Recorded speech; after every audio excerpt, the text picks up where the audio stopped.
va elektroningizning kuchi tugab, yerga tushib bo'lib qoldingiz. Bu albatta Minecraft hardcore'da fojiali tugaydi. Bizni esa qutqaradigan narsa bu totem. Shu sababli ham biz bugun hardcore'da daqiqasiga 100 ta totem olish mumkin bo'lgan ferma quramiz. Agar bu ajoyib sarguzashtishimizga qiziqib qolgan bo'lsangiz, qorong'udoshib oling. Men videoni boshladim. Assalomu alaykum hammaga. Sizlar bilan Astral va bugungi hardcore videomizning yangi qismini boshlab oldik. Va bilganingizdek men totem ferma qurmoqchiman, chunki menda totemlar juda ham kam. Endi esa bizga ko'proq totem kerak, chunki hardcore'da xavfsiz bo'lishimiz kerak. Boshqalar qanday fikrdaligini bilmayman, lekin men bu dunyoni yo'qotgim kelmayapti. Mana bular esa bizning fermamizni qurishga ketadigan materiallar to'plami. Har biri hammasi kerak bizga. Bitta ham kam bo'lmasligi lozim. Endi ishni boshlaymiz. Men dahshatli kirkan bilan toshlarni to'playman va shalkerga solib qo'yaman.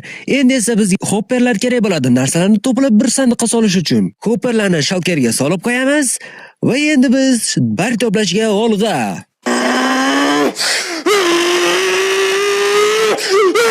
Bo'ldi, men bunaqa tezlikda ish qilsam hozir hojatxonada ishlab qolaman. Bizga barglardan tashqari ikkita sandiq, 8 ta gilamcha va 4 ta yarim blok kerak bo'lib qoladi. Albatta, hammasini ishlatamiz.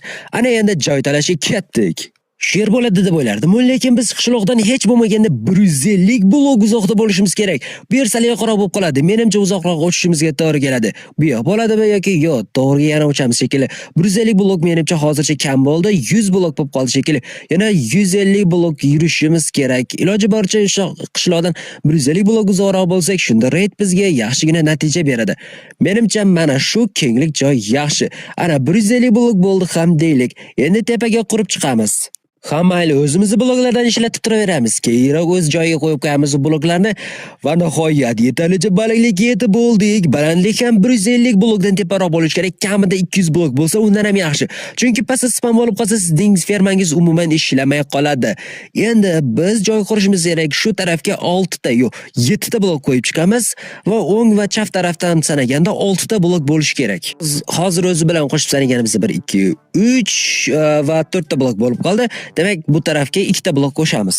Va shu tartibda butun atrofda turburchak ko'rinishga keltiramiz. Xuddi shunday ko'rinishda men aytgandek qilib qo'yishingiz kerak.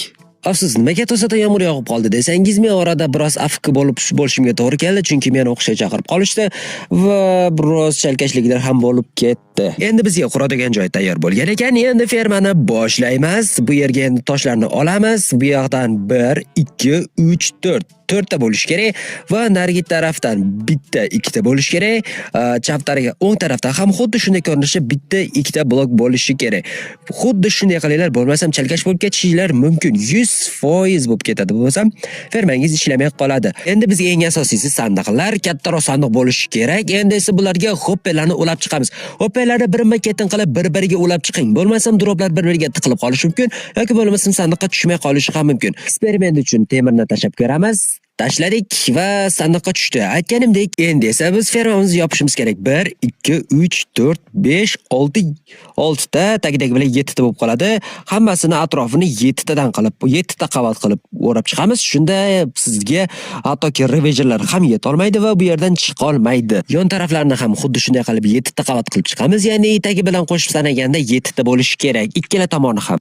Oldini ham albatta yopib chiqish kerak. Har qanday blokda bo'laveradi, lekin gravel va qumdan tashqarida albatta.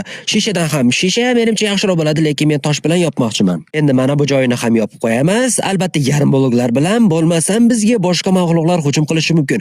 Chunki haligi bolta ko'tarib olgan bolalar bor-ku, ular shu yarim blokdan ham bizga urishi mumkin. Shu sababli yarim blok bilan to'sib qo'yamiz.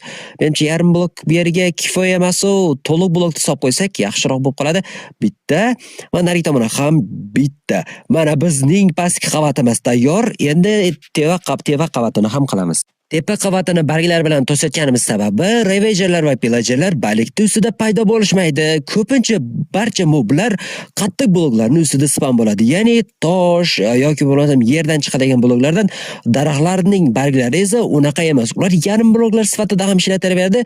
Ya'ni to'liq bo'lmagan bloklar, shu sababli bularda spam bo'lishmaydi. Endi bizga qishloqni qo'shish uchun ham joy kerak. Albatta mana shu joy bo'ladi. Faqat qishloqning ichiga hech kim kira olmasligi uchun tepani ham yopib qo'yamiz. Men qishloqni olib borish uchun Happy Gasdan foydalanaman. Bu xavfsizroq va qulayroq bo'ladi. Chunki Happy Gas juda ham sekin uchadi va qishloqni ko'tarishga oson bo'ladi. Chunki qishloqni qayoqda olib boramiz? Hech kim bilmasa agar ma'lumot sifatida aytib qo'yaman, gazlarga qayiqlarni ulash orqali biz barcha mebellarni bir joydan boshqa joyga tashiy olamiz. Qani gazni minsak, qayiq ergasharmikan bizga? Qani uchib ko'ramiz hozir. Ara aytganimdek, qayiq ham bizning gazga ulangan va biz uchib ketyapmiz ferma tomon olg'a. Yetib borgunimcha ancha uzoq vaqt o'tadi. Siz esa ugacha obuna bo'lib, videoga like bosishni unutmang. Tezda obuna bo'lib qo'ying, like ham bosib qo'yinglar. Shuncha mehnat axir arzisa kerak va obuna va like. Va nihoyat 5 minut deganda 5 daqiqa degandim, shu yerga yetib keldim. Endi qishloqni qo'yamiz. Qani ko'raylikchi, joyiga to'g'ri kelyaptimi? Ha, to'g'ri keldi. Endi qishloqni tushiramiz. Qishloqni bu yerga tushirish qancha vaqt olganini hatto tasavvur ham qila olmaysiz. Bir kecha kunduz vaqt ketdi. Endi tushirganimizdan keyin bu atrofda yaproq bilan o'rab qo'yishimiz kerak. Shunda bu xavfsiz bo'ladi.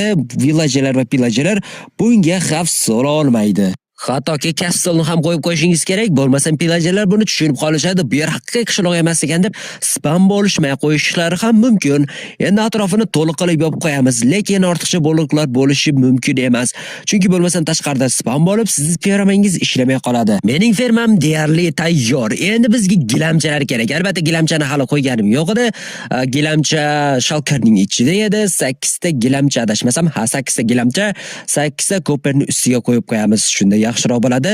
Pillagerlar shuni ustida spam bo'ladi. Hopper ustida hech qachon spam bo'lishmaydi. Ular sekrastalik bilan qo'yamiz bu yerga, bu yerga va bu yerga qilib hammasini ustini yopib chiqing. Bo'lmasam spam bo'lishmaydi pillagerlar.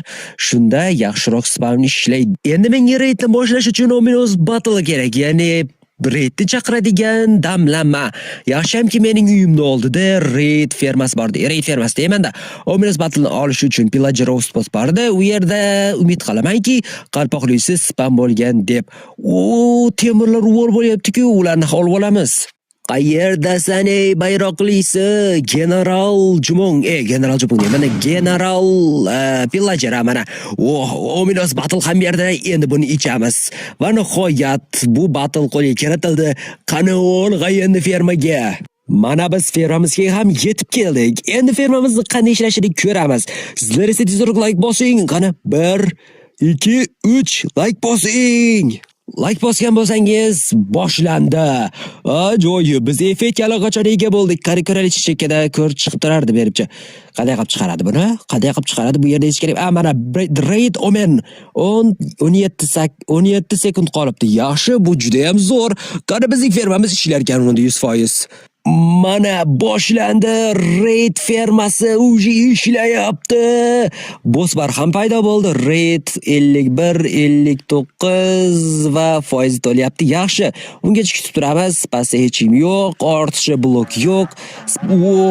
Ajoyib. Qani sekin-asalik bilan hammalarni o'ldiraman. Tang.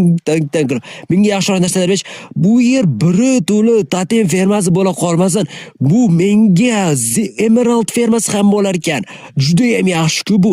Axir mening qo'shilgan qanotimni ham tuzatib olaman bahonada. Mana kattalar ham paydo bo'ldi. Juda ham yaxshi. Nimaga bu effektni olib qoldingiz deysiz-ku? Afsuski men bitta ortiqcha blok qo'yibman. Ya'ni shalker ham ortiqcha blok. Uni ustida yalmoq spam bo'lib qoldi, meni zaharlab qo'ydi. Ming afsus. Hammaylar boshqa ortiqcha blok qo'ymanglar, hech qanday ortiqcha blok. Mana totem beradiganlar ham paydo bo'libdi. Juda ham yaxshi. Endi bizga totem keladi. Raid yana boshlanmoqda. Qani o'llaring, jon berlaring hammang, osongina yo'q bo'laring.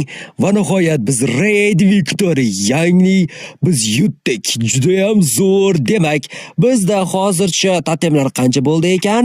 Qani totem 1 2 3 4 ta totem tushdi. Bu dahshat-ku axir. Bular albatta kerakli. Endi e'tibor bermaysiz. Men o'zimni skinimga qo'yib olganman totemlarni. Sizlar ham o'zingiz skiningizga qo'yib olishingiz mumkin, lekin bu custom texture pack, ya'ni totem uchun texture pack yasalishi kerak. Shunda yana sizning skiningizni qo'yish mumkin. Heroes of the Village 39 daqiqaga qanaqa menga chegirmalar berdi ekan? Men yana juda ko'p raidlar o'tkazib ko'rdim deb aytmayman, chunki 5-6 ta raid o'tkazdim xolos. Lekin yaxshigina o'ljalar bor, totemlarni qaranglar, qo'llarimni turishini yaltirab emas, endi o'zimga o'xshab turibdi, juda ham chiroyli. Bundan tashqari men emerald bloklarini to'pladim. Ya'ni emerald juda ko'p emerald o'ljalari tushdi. Bu degani menda ikkala ferma ham bor. Emerald ferma ham hattoki totem ferma ham. Bu degani men boyman. Qanday ajoyib. Keyingi safar qanaqa video bo'lsin? Masalan, beakon qurish, ya'ni mayoq qurishmi yoki bo'lmasam qanaqadir fermami yoki bo'lmasam qanaqadir bossni yangishmi yoki qanaqadir katta inshoot